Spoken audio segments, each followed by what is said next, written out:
The 12th of October 2015, the state-organized event named Sverige Tillsammans took place. The goal with the event was, according to our Prime Minister, who was responsible for the whole spectacle, to make refugees' arrival to Sweden as easy as possible by making sure that they would quickly find a job and start contributing to society. Now, the event, besides being insanely naive and outright silly, also had some really odd people on its guest list, to put it very mildly. One of these guests was the Swedish historian Ingrid Lomfors. She specializes in Jewish history, Swedish refugee policy, and the Holocaust, and has an associate professor degree from the University of Gothenburg. Lomfors was also one of the very first heads of agency to be selected by our current government. And on this Monday in October 2015, Lomfors, who at that time was the head of the Living History Forum in Stockholm, had this to say about Sweden. Föreställningen om att det skulle finnas en enhetlig inhemsk kultur som går tillbaka till urminnes tider, den bygger inte på fakta. Vi har alltid stått under influenser utifrån. She later, already the following day when being called out upon being a raging moron, backpedaled and said that, of course Sweden has its own culture. And she claimed that her words in the clip had been taken out of context. The exact context in which such an idiotic comment would fit into remains unclear to this day. Because if she considered this government-sponsored cuddle party, Sverige Tillsammans, to be a fitting stage to deny our culture's very existence, well then she's both counterproductive and fantastically stupid. How will people be able to integrate into a culture which those who are supposed to be one of its official representatives denies even exists? But despite her major fuck-up, Lomfors still remains on the government payroll and everything carries on as usual. And the fact that she is in my view very telling about how our government is currently being run and which ideals its top dogs holds dear. But this isn't rare. It isn't rare with people being supported by our government and other governments like our own, who consider our country to only be a mere footnote in their globalist narrative. This is the late Stieg Larsson, acclaimed author and creator of the Millennium series, but also radical leftist who among other pleasantries had Antifa contacts and founded the Ministry of Truth resembling communist shitrag Expo. And in this act he also cooperated with another charming fellow named Tobias Hübinette. Tobias Hübinette is a Swedish researcher working at the state-funded institute Multicultural Centrum. He has a PhD in Korean Studies, Intercultural Studies, and several other bullshit degrees. He's also organizing a Swedish research network for critical race and whiteness studies. That apparently is a thing. Now, what is interesting about this strange little man, apart from his choice of haircut, is of course what he's written. The self-described anti-racist researcher and activist wrote in 1996 in an article published by the journal Svartvit that, I quote, "In my opinion, all white people, regardless of gender and social class, are as socialized culture bearers, racist by definition." Hübinette continues to in the very same year when he wrote an article in the news journal Arena to describe his anti-racist activism more in detail. I quote, "Feeling or even thinking that the white race is inferior in every conceivable way is natural, given its history and current actions." He continues by saying, "Let the white race's western land perish in blood and suffering. Long live the multicultural, racially mixed, classless, and ecological society. Long live anarchy." And in 2010, he in an article basically bragged about slamming a child into a window in a bus because the kid had laughed at him and said, "Look, a Chinese man."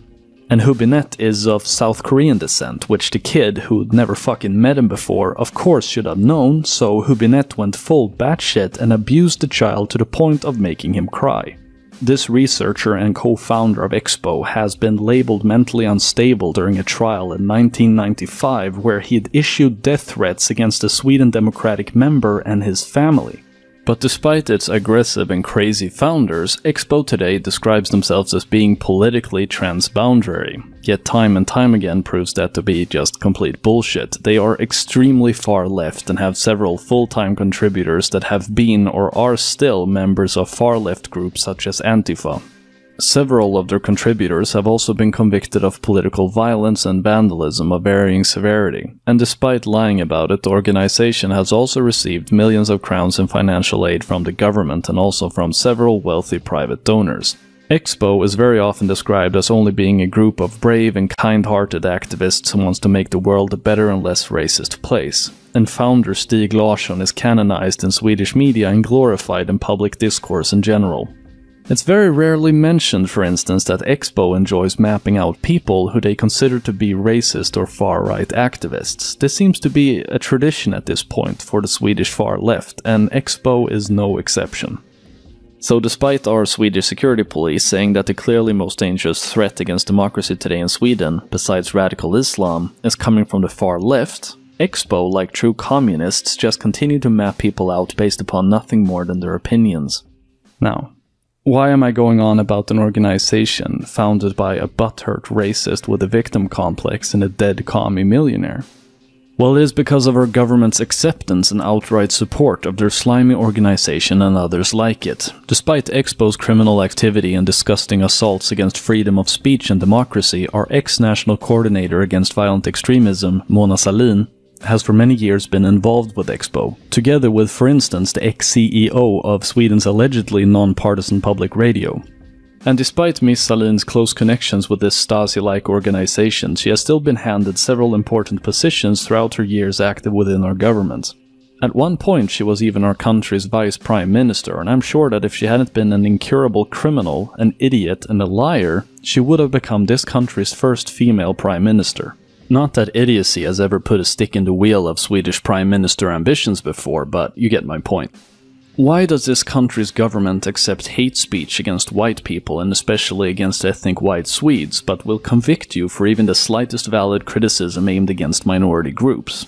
Why are people who call for the destruction and suffering of the white race receiving millions in government grants to continue their research, while for instance calling for tougher punishments against Islamic radicals will brand you a racist? Why is hatred aimed at whiteness free to run rampant under the flag of equality and a will to curb racism?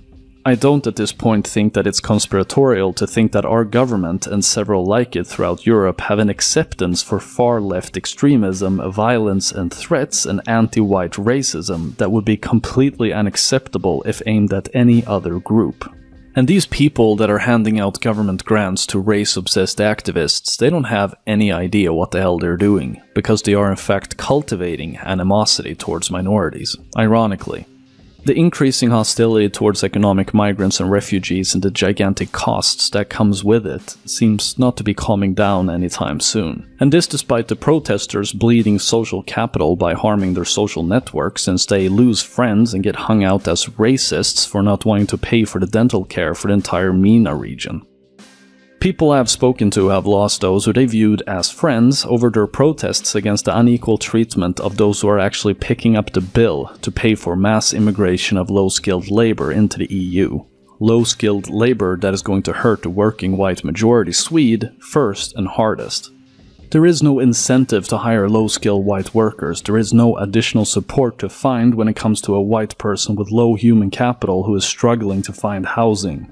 And at this point, an increasing amount of white Swedes have stopped giving a shit about being labeled racists. They just want to show their discontent against an anti-white, government-funded, unpatriotic, and racist agenda that is being regurgitated forth from our political establishment. A political establishment that is supporting genuine racism aimed at its own ethnic citizenry.